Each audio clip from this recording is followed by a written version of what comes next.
Binigay sa'yo ng Lord ang kaligtasan that whatever happened into this world, mga kapatid, makakasama ka ng ating Panginoon. Amen? How much more? Ano na lang po yung hinihingi natin dito, mga kapatid, na kailangan natin. Amen po ba? Mga kapatid? Nakuha mo na, mga kapatid. Nung naniwala ka sa Panginoon, nakuha mo na yung kaligtasan na pinakahigit sa lahat. Kaya po alam niyo, mga kapatid, ang iglesia pong ito, mga kapatid, mula po sa aming main church sa Pilipinas hanggang, mga kapatid, sa lahat ng dako, mga kapatid, ng Jesus Christ, to God be the glory sa buong mundo, mga kapatid. Ganun na lamang po, mga kapatid, ang aming hangarin, mga kapatid, na maihayag ang ebanghelyo ng Panginoon sa lahat po ng tao. Alam niyo po, mga kapatid, nalulungkot po ako, mga kapatid, because nung nakaraang linggo, meron pong kasama ang nanay ko, mga kapatid, na pumanaw.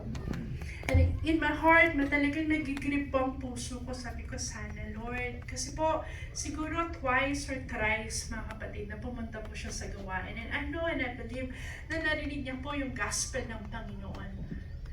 Amen? At nalulungkot po ako, mga kapatid. Sabi ko nga po, mga kapatid, kasi binabalita po sa akin ni Sister Casey.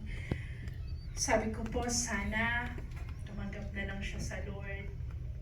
Amen po ba? Alam niyo, mga kapatid, the gospel of our Lord Jesus Christ. Na alam ko po, marami sa inyo na paulit-ulit naririnig niyo po ito, mga kapatid. Pero mga kapatid, ito po yung sinasabi ng Panginoon.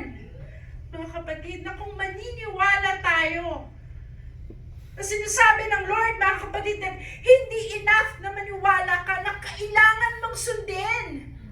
Kailangan mong gawin. Amen po ba? Amen.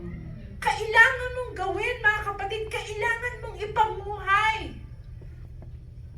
Kailangan, mga kapatid, na yung paniniwala mo na namatay, nilibing at muling nabuhay ang Panginoon ay lakipan mo, mga kapatid, ng obedience, ng gawa.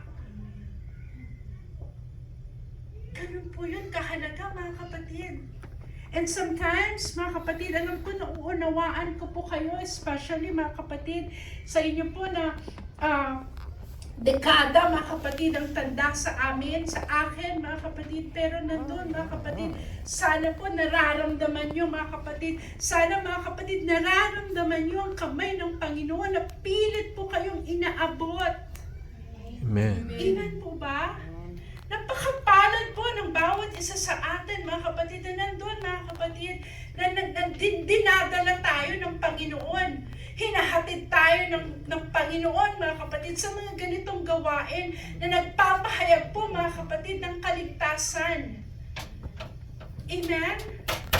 Kasi po, mga kapatid, ang buhay po natin, mga kapatid, it doesn't stop here. Amen?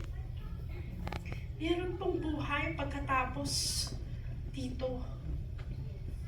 At yun po yung gusto ng Panginoon na paghandaan po natin.